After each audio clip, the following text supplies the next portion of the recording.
So when you get the call for deployment, how does that kind of work? What can someone expect? They call and say, hey, I got an assignment. Is it just kind of a whirlwind from there?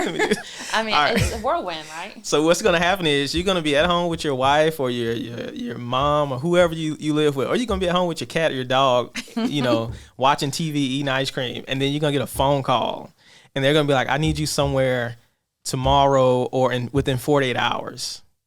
And then at that point, you have to be like, you got to drop everything and go. You got to drop everything and go. Like my first opportunity, I don't know if I told you this, my first opportunity, my son hadn't been born yet, right? My son was due to be born in like 2 weeks. And then I got my first deployment opportunity. And I was like, oh my. I looked at my fiance. I was like, yeah, no, maybe. Always got to check with the wife or fiance first, right? You have to check. But at the same time, I was like, I cannot miss the birth of my child. And that's one of the things where you just have to be like, all right, if this is for me, it'll come back around.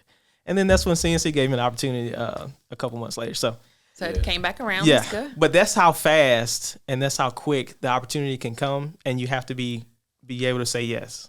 When they call. When they call, yes. Yes or no? Yes. No, let me get back to you. Let me put in a 2-week notice. Don't want to say, no. let me get back to you because you're going to go to the bottom of a list of maybe, 1,000 other adjusters. Yep. So it's kind of like just say yes. And to be honest, that's exactly what I did. When I got my call, I just said yes. It was that simple. Yeah.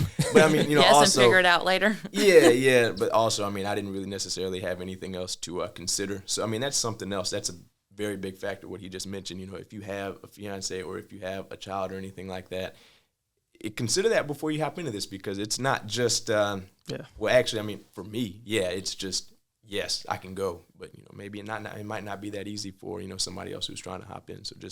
So that work-life balance comes into play when a deployment comes up. Majorly, because really and truly, you don't know how long you're going to be out there.